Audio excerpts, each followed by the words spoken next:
அனைவருக்கும் வணக்கம். துலாம் ராசிக்காரர்களுக்கு பொறுத்தார் பூமி ஆழ்வார் என்று சொல்லக்கூடிய வகையில் 26/8/2024 முதல் மிகவும் வலுவாக ராசிக்கு சமகிரகமாக இருக்கக்கூடிய செவ்வாய் அஷ்டமஸ்தானத்தை விட்டு விலகி மிகவும் வலுவாக பாக்கியஸ்தானம் என்று சொல்லக்கூடிய 9ஆம் இடத்தில் நுழைகிறாருங்க.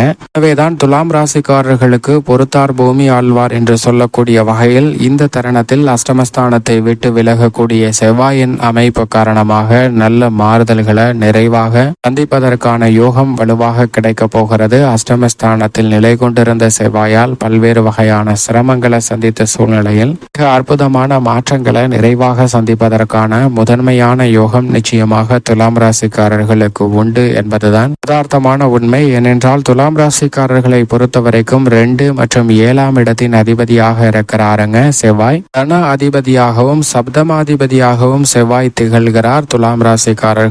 அப்படிப்பட்ட செவ்வாய் மிகவும் வலுவாக இந்த தருணத்தில் அஷ்டமஸ்தானத்தை விட்டு விலகி முற்றிலுமாக விலகி வந்து பாக்கியஸ்தானத்தை வலுப்படுத்த போகிறாருங்க. செவ்வாய் அஷ்டமஸ்தானத்தை விட்டு விலகி இருக்கக்கூடிய இந்த தருணத்தில் எதிர்பாராத வகையில இந்த செவ்வாய் பயிற்சி காரணமாக பல அதிரடியான நன்மை நிறைந்த விஷயங்கள் மிக சிறப்பாக அமைவதற்கான யோகம் உண்டு. 45 நாட்கள் மிகவும் வலுவாக சஞ்சரிக்க போகிறாருங்க. எனவே இந்த தருணத்தில் பல்வேறு வகையான காரியங்களில் திட்டமிட்ட அனைத்திலும் நல்ல வெற்றி வாய்ப்பும் முன்னேற்றமும் வலுவாக நிறைந்து பெறுவதற்கான முதன்மையான யோகம் நிச்சயமாக இந்த தருணத்தில் உண்டு. பொதுவாக செவ்வாயை பொறுத்த வரைக்கும் வீரத்தை விளைநிலமாக கொண்டவராக பார்க்கப்படுகிறார்.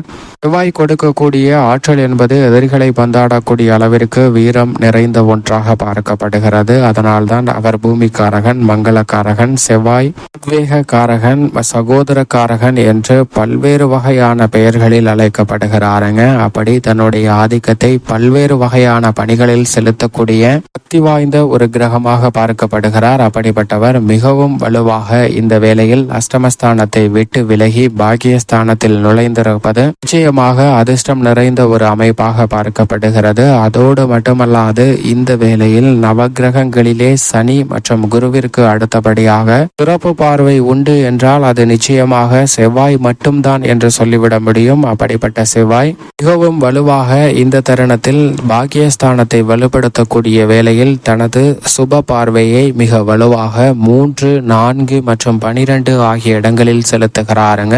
தைரியஸ்தானம் ஆகிய 3ஆம் இடத்தில் பதிப்பதால் அனைத்து விதமான காரியங்களிலும் மிக பெரிய அளவிலான வெற்றி வாய்ப்பு நிச்சயமாக உண்டு. அதிலும் கலஸ்திர பார்வையை தைரியஸ்தானத்தில் பதிப்பதால் திருமணம் உள்ளிட்ட பல சுப காரிய பேச்சுகள் தடையில்லாமல் சிறப்பாக கைகூடும். அஷ்டம பார்வை 4ஆம் இடமான சுகஸ்தானத்தில் பதிவதால் ஆரோக்கிய தொல்லைகள் மற்றும் அஷ்டம பாதிப்புகளை ஏற்படுத்தக்கூடிய பல்வேறு வகையான தடைகள் விலகி நல்ல முன்னேற்றம் நிறைவாக சந்திப்பதற்கான யோகம் நிச்சயமாக இந்த தருணத்தில் வலுவாக கிடைக்கிறது. அதோடு மட்டுமல்லாது செவ்வாய் விரயஸ்தானமாகிய 12ஆம் இடத்தை பார்ப்பதால் சுப விரய செலவுகள் இனிதாக கைகூடுவதற்கான யோகம் வலுவாக கிடைக்கிறது. புதிய அசையும் அசையா சொத்துக்கள் வாங்குவதற்கான வாய்ப்பும் மிக வலுவாக துலாம் ராசிக்காரர்களுக்கு இந்த வேளையில் நிறைவாக உண்டு என்பதை திட்டவட்டமாக உறுதிப்படுத்துகிறாருங்க.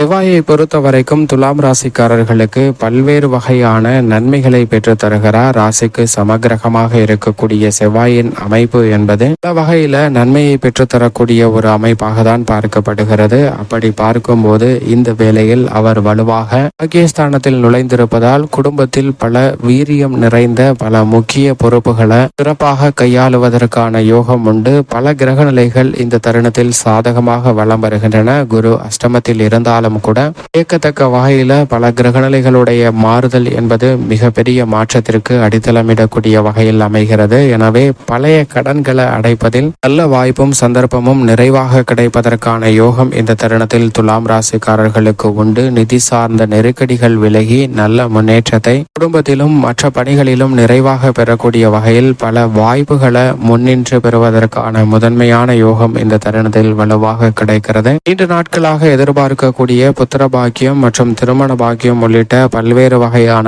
நன்மை நிறைந்த சுபகாரிய பேச்சுகள் மிக சிறப்பாக கைகூடுவதற்கான யோகம் வலுவாக உண்டு. அது மட்டுமல்லாது குடும்பத்தில் குதூகலமும் கொண்டாட்டமும் நிறைந்து கிடைக்கக்கூடிய வகையில் பல வாய்ப்புகளும் சந்தர்ப்பமும் நிச்சயமாக இந்த தருணத்தில் உண்டு. உத்தியோக ரீதியாக சனி பகவான் மிக வலுவாக வக்ரம் பெற்று சஞ்சரிக்கக்கூடிய இந்த வேளையில் அர்த்தாஷ்டக பாதிப்புகளை இழக்கக்கூடிய வகையில் பாக்கியஸ்தானத்திற்குள் நுழைந்திருக்கிறாருங்க. பஞ்சமஸ்தானத்தில் சனி இருந்தாலும் கூட அஷ்டாஷ்டகஸ்தானத்தை நோக்கி நகரக்கூடிய இந்த வேளையில் செவ்வாய் அஷ்டமஸ்தானத்தை விட்டு முற்றிலுமாக விலகியிருப்பதால் தன்னிகரற்ற வகையில் பல அதிரடியான மாறுதல்களை உத்தியோக ரீதியாக சந்திப்பதற்கான யோகம் மிகவும் வலுவாக துலாம் ராசிக்காரர்களுக்கு கிடைக்கிறது. உத்தியோக ரீதியாக மேலதிகாரிகளின் ஒத்துழைப்பு சாதகமாக அமையும். தசாபதிகள் வலுவாக இருப்பின் புதிய உயர்வு, பதவி உயர்வு உள்ளிட்ட பல நன்மை நிறைந்த விஷயங்களை இந்த தருணத்தில் நிச்சயமாக எதிர்பார்க்கலாம். தொழில்துறை அபிவிருத்தி காணக்கூடிய ஒரு தருணமாக பார்க்கப்படுகிறது. திட்டமிட்டதை விட ஏற்றம் நிறைந்த ஒரு செவ்வாய் பயிற்சியாக இந்த செவ்வாய் பயிற்சி அமைவதற்கான வாய்ப்பும் சாத்தியக்கூறுகளும் மிக அதீதமாக உண்டு. நவீன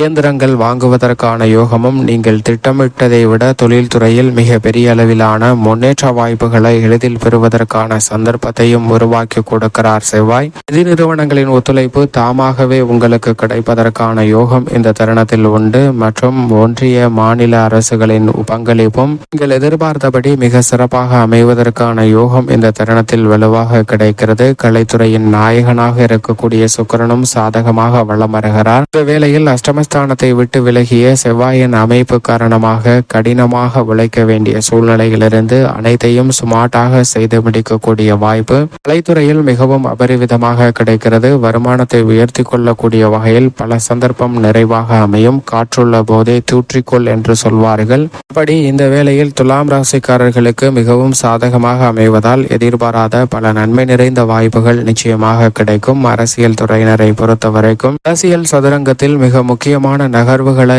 ஏற்படுத்தி கொடுக்கக்கூடிய சக்தி வாய்ந்தவராக பார்க்கப்படுகிறார் செவ்வாய். அவர் மிக தெளிவாக பாக்கியஸ்தானத்திற்குள் நுழைந்திருப்பதால் உங்களது மனநிலையில் தெளிவு பிறப்பதோடு பல முக்கியமான முடிவுகளை துலாம் ராசிக்காரர்கள் தெளிவாக எடுப்பதற்கான யோகம் வலுவாக கிடைக்கிறது. பெண்மணிகளின் நலனுக்கு பொறுப்பேற்ற குரு, சுக்கிரன் போன்ற கிரகநிலைகள் சற்று சாதகமாக வலம் வரக்கூடிய இந்த வேளையில் பாக்கியஸ்தானத்திற்குள் நுழைந்திருக்கக்கூடிய செவ்வாயின் அமைப்பு பெண்மணிகளுடைய முயற்சிகள் அனைத்தையும் வெற்றிகரமாகவும் மனதிற்கு மகிழ்ச்சி நிறைவாக கொடுக்கக்கூடிய வகையில் துலாம் ராசிக்கார பெண்மணிகளுக்கு பிடித்த விஷயங்களை சிறப்பாக செய்வதற்கான யோகம் உண்டு என்பதை திட்டவட்டமாக உறுதிப்படுத்துகிறார். விவசாயத்துறையின் அதிபதியாக இருக்கக்கூடிய செவ்வாய் விவசாயம் சார்ந்த பணிகளில் மிக நல்ல மாறுதல்களை பெற்று தருகிறாருங்க. புதிய விளைநிலம் வாங்குதல் மற்றும் விவசாயம் சார்ந்த பணிகளை முன்கூட்டியே நன்கு கணித்து செயல்படுதல் போன்ற அனைத்தையும் சிறப்பாக மாற்றிக் கொடுக்கிறார். எந்த காரியத்தை கையில் எடுத்தாலும் கணக்கச்சிதமாக செய்து முடிக்கக்கூடிய யோகம் விவசாயம் சார்ந்த பணிகளில் நிச்சயமாக கிடைக்கிறது. கால்நடை வளர்ப்பில் துலாம் ராசிக்காரர்களுக்கு அபிவிருத்தி காணக்கூடிய யோகம் இந்த தருணத்தில் உண்டு.